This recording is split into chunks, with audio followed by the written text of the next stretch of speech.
Hi guys, అందరూ బాగున్నారు అనుకుంటున్నా. వీడియో చూసే ముందు ఎవరైతే లైక్ చేయని వాళ్ళంటే లైక్ చేయండి, సబ్స్క్రైబ్ చేయని వాళ్ళంటే సబ్స్క్రైబ్ చేయండి. ప్లీజ్ సపోర్ట్ చేయండి. ఇప్పుడే కెప్టెన్ మిల్లర్ మూవీకి వెళ్ళేసి వచ్చాను. మెయిన్గా ఈ మూవీకి వెళ్ళడానికి మెయిన్ రీజన్ ట్రైలర్ చూసి మూవీకి వెళ్ళాల్సి వచ్చింది. చాలా మంచిగా అనిపించింది ట్రైలర్ అయితే, మంచి యాక్షన్ సీన్స్.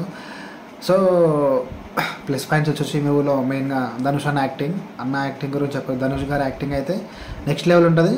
అదొకటి మనకు చాలా ఇంట్రెస్టింగ్ ఉంటుంది. ధనుష్ అన్న యాక్టింగ్ కూడా మంచిగా ఉంటుంది సినిమాలో.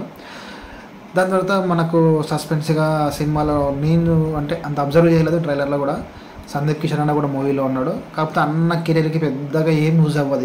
ఈ క్యారెక్టర్ మూవీకి కూడా పెద్దగా ఏం ప్లస్ అవ్వదు. మరి జస్ట్ క్యామియో రోల్ లాగా జస్ట్ చిన్న రోల్ ఉంటుంది. స్టార్టింగ్లో ఉంటాడు, తర్వాత క్లైమాక్స్లో వస్తాడు. పెద్ద ఇంపాక్ట్ ఏముండదు అన్నది సందీప్ కిషన్ అన్నది. అలాగే కన్నడ హీరో శివరాజ్ కుమార్ గారు ఉంటారు. అంత ఎఫెక్టివ్ క్యారెక్టర్ ఏముండదు అన్న శివరాజ్ కుమార్ గారు కూడా అంత నాకు అనిపించలేదు. మెయిన్గా నాకు నచ్చిన రెండు సీన్స్ ఏంటంటే, ఒకటి ఇంటర్వ్యూల ముందు వచ్చే యాక్షన్ సీన్ కానీ క్లైమాక్స్ యాక్షన్ సీన్ అదిరిపోతాయి. మెయిన్గా ఈ మూవీలో ప్లస్ పాయింట్స్ వచ్చి రెండు యాక్షన్ సీన్స్, ధనుష్ అన్న యాక్షన్ సీన్స్ అయితే నెక్స్ట్ లెవెల్ ఉంటాయి. ఆ డిఓపి కూడా హైలైట్ ఉంటుంది. డిఓపి చూపించే విధానం కూడా యాక్షన్స్ ఖతర్నాక్ ఉన్నాయి.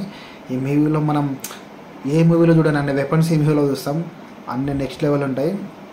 అలాగే మెయిన్ మనం ఈ మూవీలో మాట్లాడుకోవాల్సిన బీజిఎం మాత్రం అదిరిపోతుంది.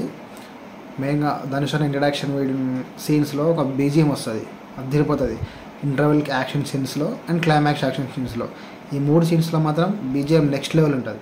మైనస్లో వచ్చి ఈ మూవీకి మైనస్లో మాట్లాడుకోవాలంటే ఇట్లా రొటీన్ స్టోరీ. అబ్బా, హయ్యర్ క్యాస్టర్ వాళ్ళు లోవర్ క్యాస్ట్ని తొక్కేయడం, వాళ్ళని గుడిలోకి రానికపోవడం, దానికి సంబంధించి హీరో ఏ విధంగా వాళ్ళకి ఫైట్ చేయడం. కాకపోతే దీనిలో కొత్త పాయింట్ ఏం యాడ్ చేశారంటే, బ్రిటిష్ వాళ్ళని ఒక పాయింట్ యాడ్ చేశారు. అదొక్కటి కొంచెం కొత్త పాయింట్. కాకపోతే రొటీన్ స్టోరీ. టోటల్గా అయితే మూవీ నాకు ఫస్ట్ ఆఫ్ ఆల్ ఈ స్క్రీన్ ప్లే అర్థం కాలేదు. కొంచెం క్లమ్జీగా ఉంటుంది, కన్ఫ్యూజన్ ఉంటుంది. స్క్రీన్ ప్లేలో కొంచెం ల్యాగ్ మొత్తం కంప్లీట్ ల్యాగ్ అనిపిస్తుంది. ఓన్లీ యాక్షన్ సీన్స్ అప్పుడు, ధనుష్ అన్న యాక్టింగ్ అప్పుడు మనం కొంచెం రియలైజ్ అవుతాం, కొంచెం మళ్ళీ మూవీ మూడ్లోకి వస్తాం. అదే రోజు మొత్తం ల్యాగ్ ఉంటుంది. అది ఒక్కటే మైనస్. సినిమా మొత్తం ల్యాగ్ ఎక్సెప్ట్ యాక్షన్ సీన్స్ తప్ప. యాక్షన్ సీన్స్ ఉన్నప్పుడు మాత్రం సినిమా అదిరిపోతుంది. నెక్స్ట్ లెవెల్ ఉంటాయి యాక్షన్ సీన్స్. మెయిన్గా నాకు కొంచెం స్క్రీన్ ప్లేలో కొంచెం డల్లుగా కానీ అంటే కొంచెం మూడీగా ల్యాగ్ అనిపించింది. సో నేను ఇచ్చే రేటింగ్ అయితే మూవీకి 2/5 ల్యాగ్ ఉంది. అంటే మన తెలుగు మూవీ టేకింగ్కు తమిళ్ మూవీ టేకింగ్ చాలా డిఫరెన్స్ ఉంటుంది. అఫ్కోర్స్ మనకు అట్లా అందుకు అనిపిస్తుందేమో, కానీ నాకైతే కొంచెం అలాగే అనిపించింది. సో మీకు రివ్యూ నచ్చింది అనుకుంటున్నా.